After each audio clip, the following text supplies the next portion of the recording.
నెల గడిచేలోపు అనురాధకి పెళ్లి చేసి అత్తవారింటికి పంపించేశారు రాధారాం, పూర్ణిమలు. ఆ రోజు సాయంత్రం ఎప్పట్లానే కాఫీ తెచ్చించి భర్తకెదురుగా కూర్చుంది పూర్ణిమ. ఏం ఆలోచిస్తున్నారండి అంది పూర్ణిమ. ఏం లేదు, అనురాధ గుర్తొచ్చింది అన్నాడు కాఫీ తాగుతూ. అది కట్టుకున్నవాడితో సుఖంగా ఉంటే అదే చాలండి అంది కూతురిని జ్ఞాపకం చేసుకుంటూ. ఏదో గుర్తు రావడంతో నా డైరీ పెన్ను తీసుకురా అన్నాడు రాధారాం. లేచొచ్చి తీసుకొచ్చింది పూర్ణిమ. దీన్ని ముట్టి నెల దాటుతుంది అనుకుంటూ డైరీ తెరిచాడు రాధారాం. ఒక్కొక్కటిగా జరిగిన సంఘటనలన్నీ గుర్తొచ్చాయి రాధారాంకి. వాటిని అక్షరాలుగా మలిచి డైరీలో రాయడం మొదలుపెట్టాడు. అందరిలా ఆలోచించే తండ్రినే నేను కూడా, కానీ నా ఆలోచన మారింది అని రాసే కంటే ఓ సంఘటన మార్చింది అని రాయడం కరెక్టు.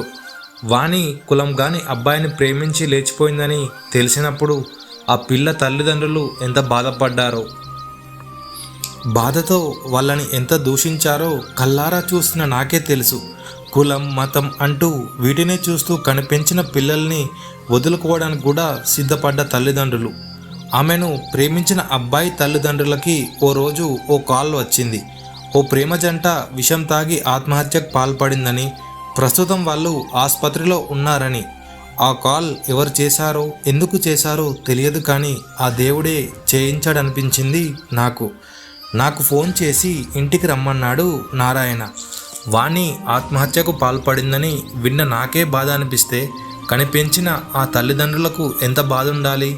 వాళ్ళని చూస్తే నా గుండె తరుక్కుపోయింది. ఎంతగా ఏడ్చారో వాలిపోతున్నాయి వాళ్ళ ముఖాలు.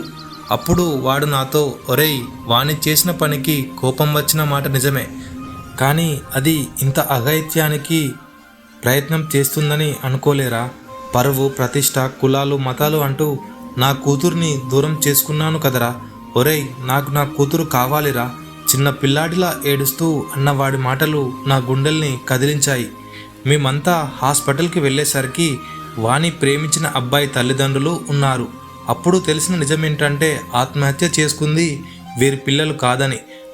ఆ విషయం తెలిసేసరికి ఆ ఇద్దరి తల్లిదండ్రులు సంతోషంతో ఒకరికొకరు కులాలను పక్కన పెట్టి ఆలింగనం చేసుకున్నారు.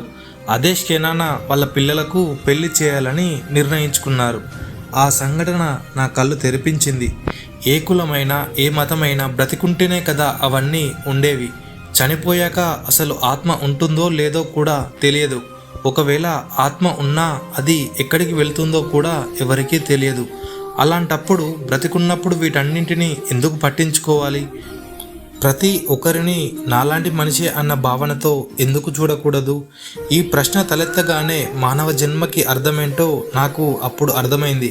అదేంటంటే కులాలు, మతాలు ముఖ్యం కాదని, ప్రతి మనిషిలో ఉండే మంచి చెడులే ముఖ్యం అని తెలుసుకున్నాను. అంతేకాదు, ఇదివరకు నేను యువకులను, ప్రేమ పెళ్ళిళ్ళను ద్వేషించేవాణ్ణి. కానీ అది తప్పని తెలుసుకున్నాను. ప్రేమకి కులాలతో, మతాలతో పని లేదు. అది మనసుతో మాత్రమే ముడిపడి ఉంటుంది. హాస్పిటల్ నుండి నేను ఇంటికి బయలుదేరి వస్తుండగా దారిలో ఓ పరిచయం లేని అబ్బాయి కలిశాడు. తనకు తాను పరిచయం చేసుకొని అతను, నా కూతురు ఇద్దరు ప్రేమించుకుంటున్నారని చెప్పాడు. అది విన్న నేను క్షణకాలం పాటు నేను ఇప్పటి వరకు జరిగిందంతా, ఆలోచించిందంతా మర్చిపోయి ఆవేశానికి లోనయ్యా. కానీ అంతలోనే తేరుకున్నా. సత్యనారాయణ చేసిన తప్పు నేను చేయకూడదనే నిర్ణయానికి వచ్చా. మనకు మనం పెట్టుకున్న ఈ కులమతాలకు నా కూతుర్ని బలి చేయదలుచుకోలేదు.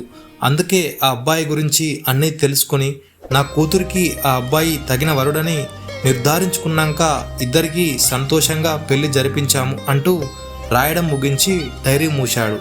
పక్కనే టేబుల్ మీదున్న ఫోటో చేతిలోకి తీసుకొని చూశాడు. ఆ ఫోటోలో చిరునవ్వులు చిందిస్తూ ఉన్నారు అనురాధ, రాజులు. ఈ ప్రేమ స్టోరీ ఎలా ఉందో కామెంట్ రూపంలో తెలపండి. Signing off. నేను మీ వాయిస్ ఆఫ్ బిగ్ బాస్. మీ ప్రేమ కథలను కూడా మాతో పంచుకోవాలనుకుంటే బయోలో ఉన్న ఇన్స్టాగ్రామ్ ఐడికి మెసేజ్ చేయండి. Bye bye.